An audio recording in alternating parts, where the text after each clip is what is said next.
Selamat berjumpa dalam Suara Pertobatan. Firman Tuhan hari ini disampaikan oleh Bapak Pendeta Remedi Terangin Angin MD. Selamat mendengarkan.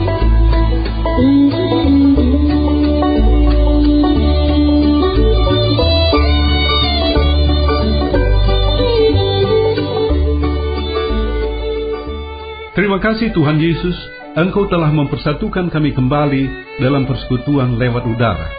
Hamba percaya kehadiran-Mu dalam Roh-Mu yang kudus di ruangan di mana kami berada sekarang ini membuat si iblis tidak berdaya sama sekali mengganggu konsentrasi kami. Di tengah kehidupan kami dalam masyarakat yang semakin materialistik, yang memandang harta benda dan uang sebagai proteksi bagi kehidupan, kami rindu Tuhan mendapat pencerahan tentang hal ini. Apa yang jadi pegangan kami dalam kondisi seperti ini? Berbicaralah, kami siap mendengarkan dan diberkati oleh firman-Mu. Terpujilah nama-Mu dari kekal sampai kekal. Haleluya, haleluya, amin.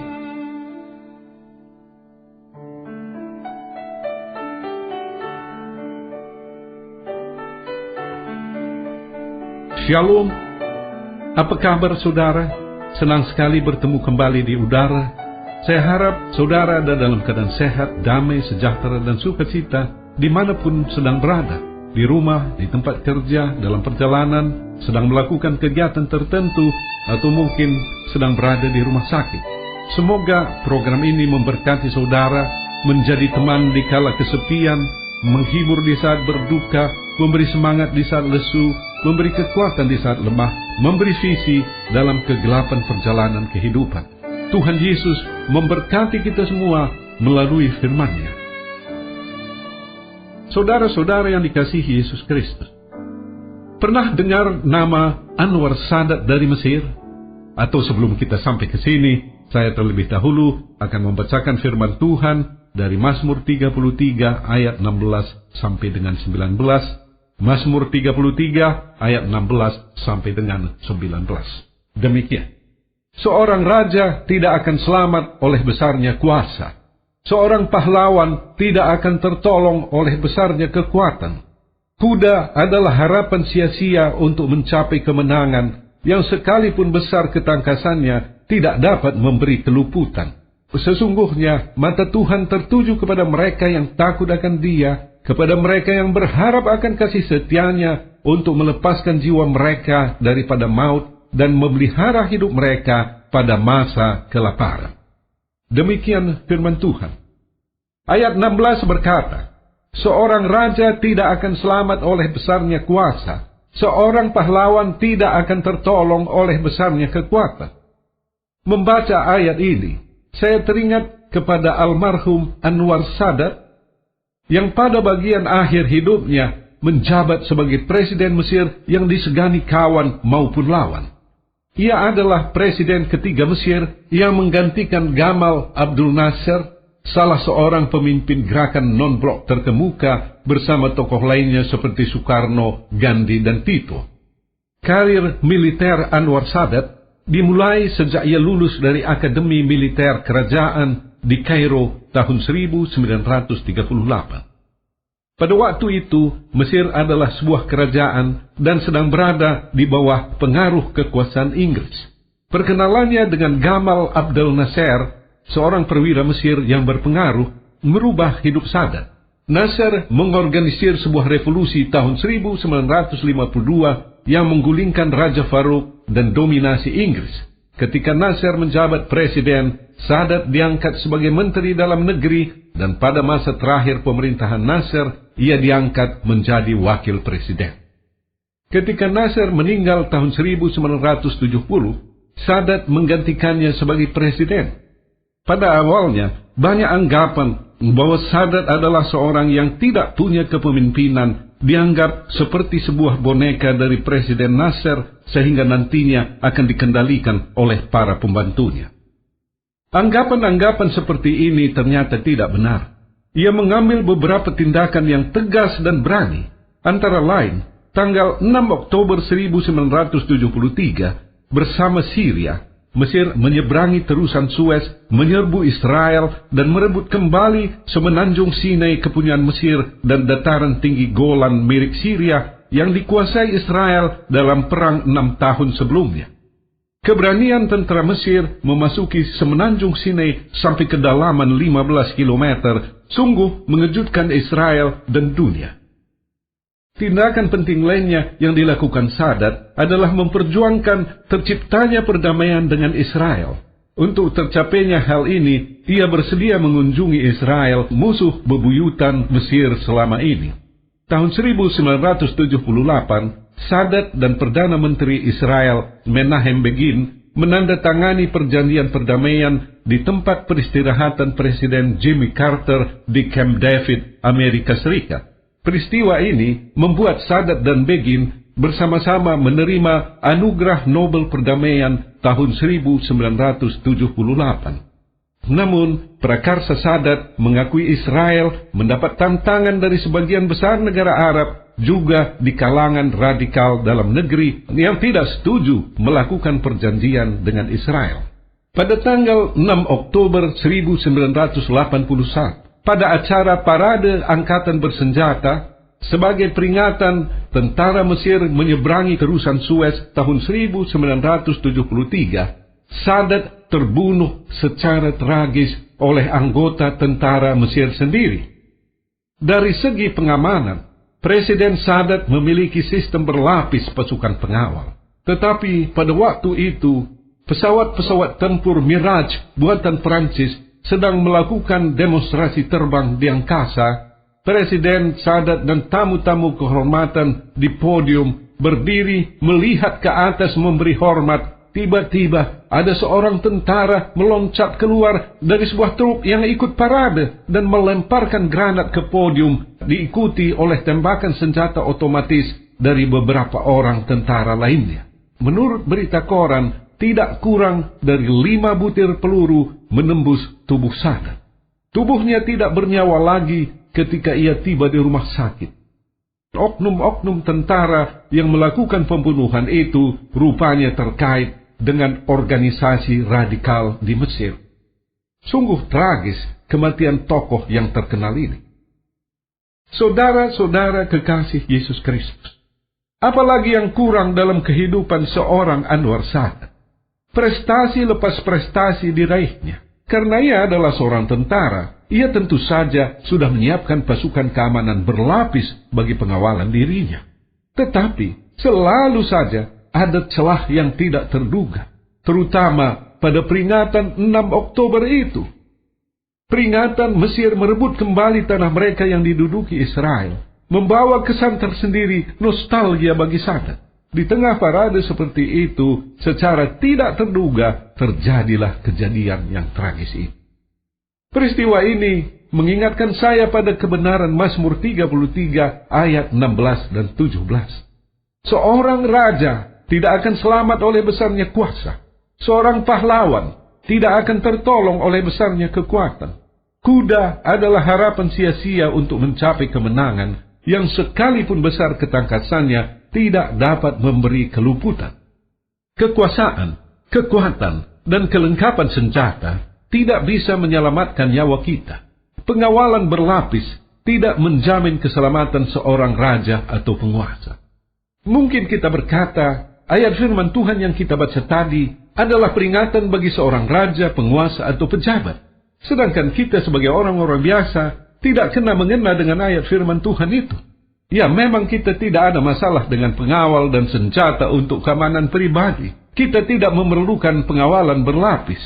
Tetapi, kita mungkin mencoba mengawal kehidupan kita dengan lapisan harta dan benda. Memang kita tidak mengandalkan kuda atau perlengkapan perang, tetapi kita mengandalkan uang. Harta benda, materi, dan uang adalah sarana yang dianggap manusia dapat mengamankan hidupnya secara pribadi, secara keluarga, sekarang dan masa yang akan datang.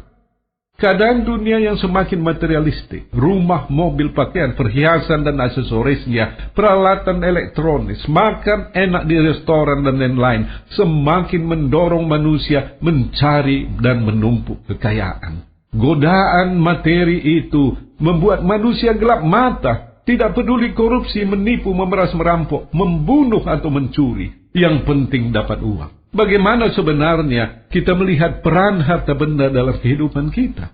Apakah benar harta benda itu adalah benteng pertahanan bagi hidup kita?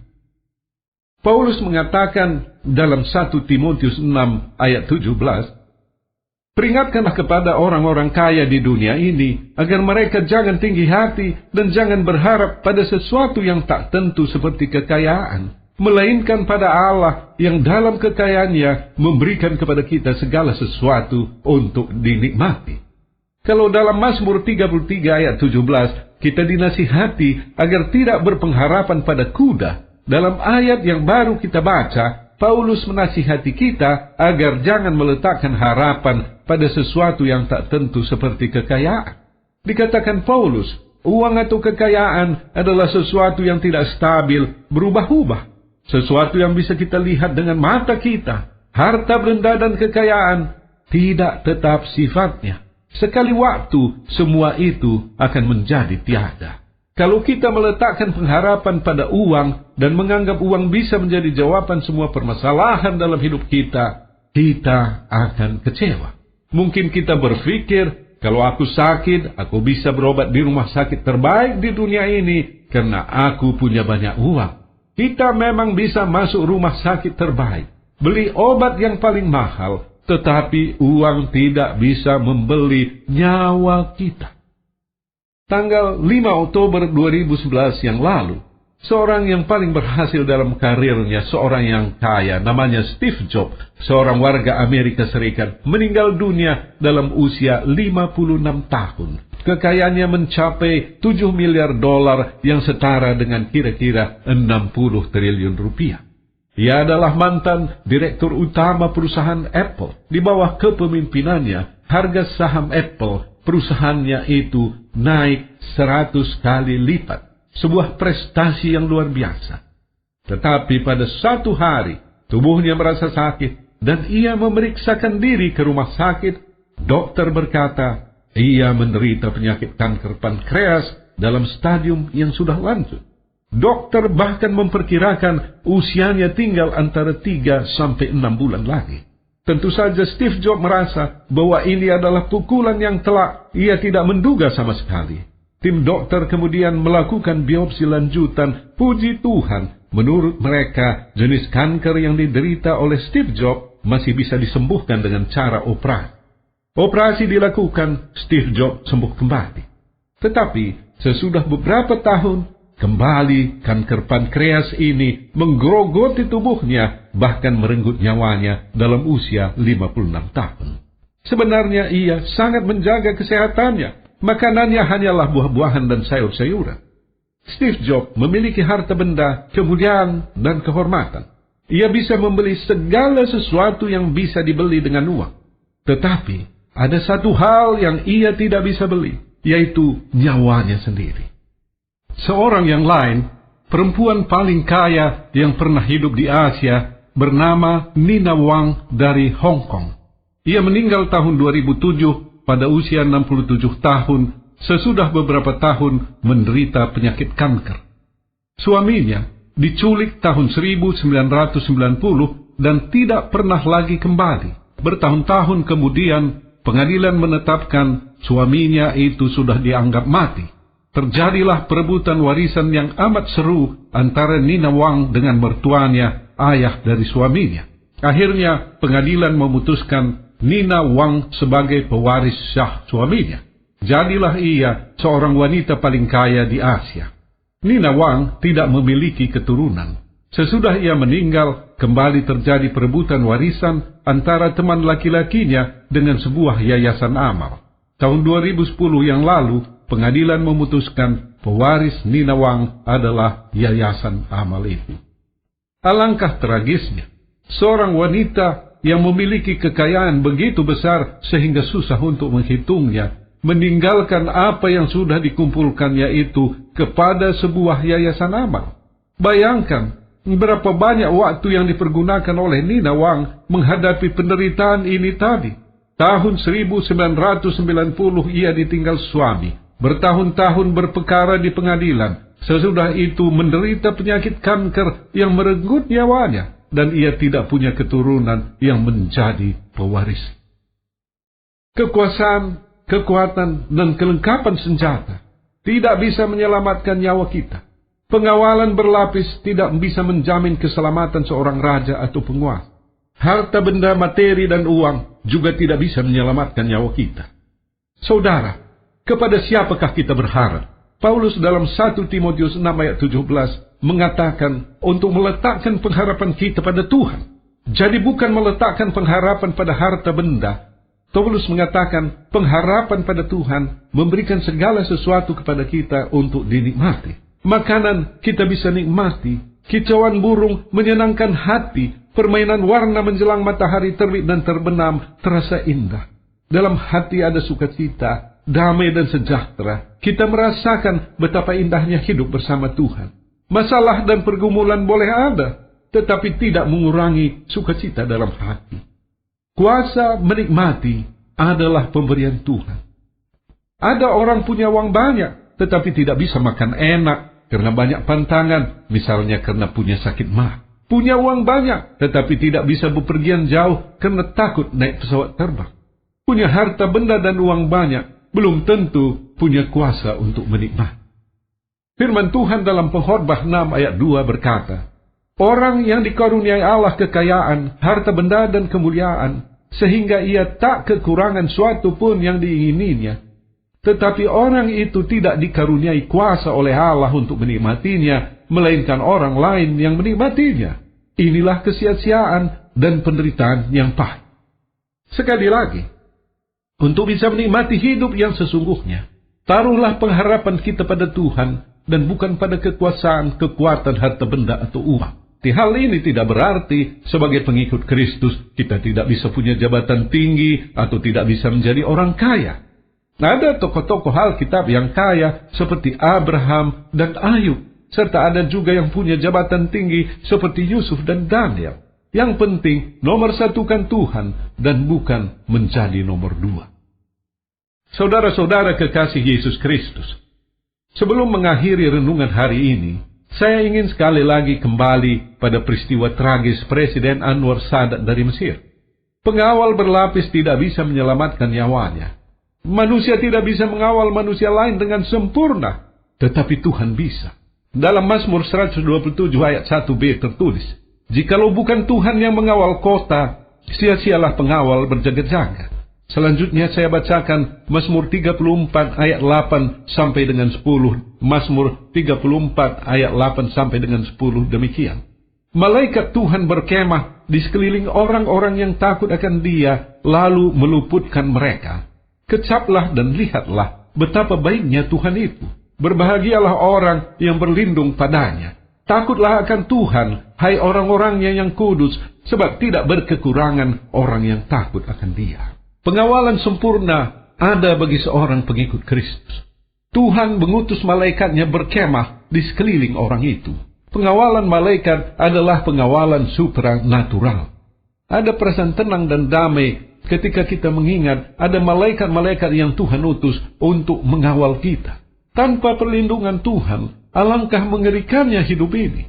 Bayangkanlah ketika kita keluar rumah, kita bisa saja ditabrak oleh sepeda motor atau mobil.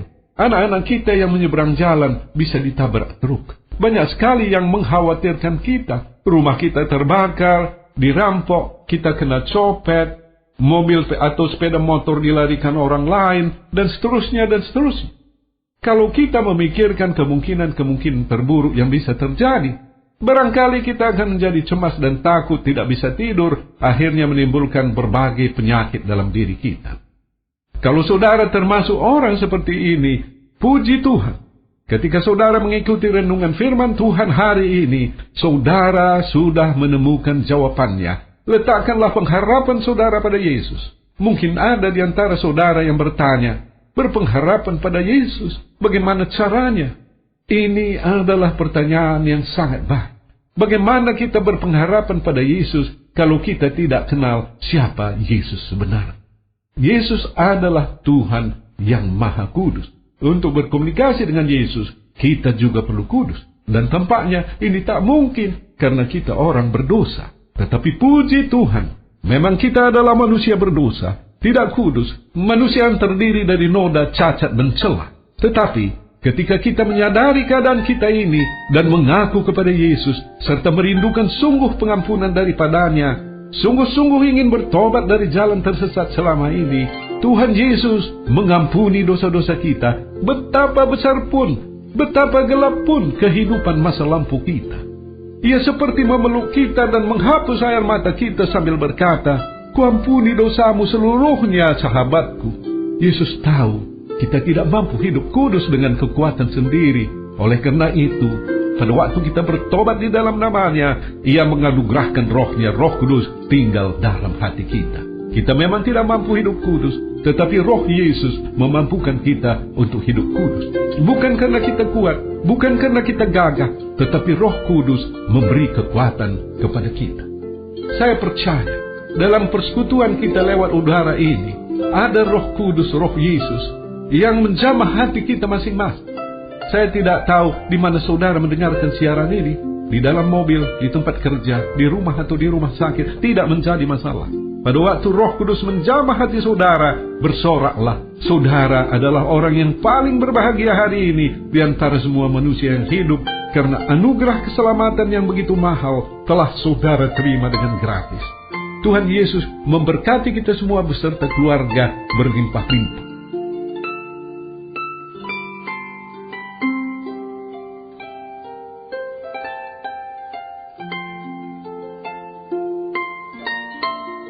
Bagi saudara yang merasa dijamah oleh firman Tuhan, oleh Roh Kudus, sehingga menyadari dosa saudara, hidup tersesat selama ini, ikuti saya mengucapkan sebuah doa sederhana. Tuhan Yesus, ampuni hamba yang berdosa ini. Sungguh-sungguh kusadari dosaku, aku memohon pengampunanmu. Aku rindu pimpinanmu dalam perjalanan hidupku ke depan ini. Haleluya, haleluya, amin. Bagi saudara yang sedang sakit, saya undang untuk meletakkan tangan di bagian tubuh yang sakit, atau pusatkan hati pada penyakit saudara. Apapun bentuk dan manifestasinya, saya akan berdoa bagi saudara. Seturut dengan firman-Mu, dalam pekabaran Injil, ada kuasa mujizat termasuk penyembuhan. Tuhan Yesus, jamah setiap saudara yang sedang sakit, yang sedang mendengarkan siaran ini, sembuhkan mereka. Haleluya, haleluya, amin. Bagi saudara yang punya akar pahit, luka jiwa, tidak bisa mengampuni seseorang atau beberapa orang karena perbuatan mereka yang sangat melukai hati saudara, saya rindu berdoa bagi saudara. Tuhan Yesus, tolong lawat saudara yang punya akar pahit luka jiwa. Saudara kami tidak punya kemampuan mencabutnya, tetapi Engkau sanggup. Cabutkan akar pahit itu. Haleluya, haleluya, amin. Akhirnya, hamba berdoa untuk seluruh pendengar siaran ini, dimanapun mereka berada. Berkati mereka secara keluarga dan pribadi. Berkati pekerjaan, usaha, dan studi mereka. Terpujilah nama-Mu dari kekal sampai kekal. Haleluya, haleluya, amin.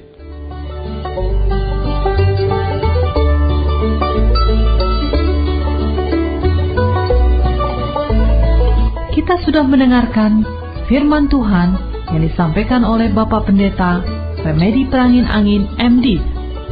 Pendengar dapat mengirimkan pokok-pokok doa kepada Suara Pertobatan, alamat email suarapertobatan@gmail.com, suarapertobatan@gmail.com, SMS atau telepon di pesawat 021 7005 8400, 021 7005 8400. Sampai jumpa pekan depan pada hari dan jam yang sama. Tuhan Yesus memberkati.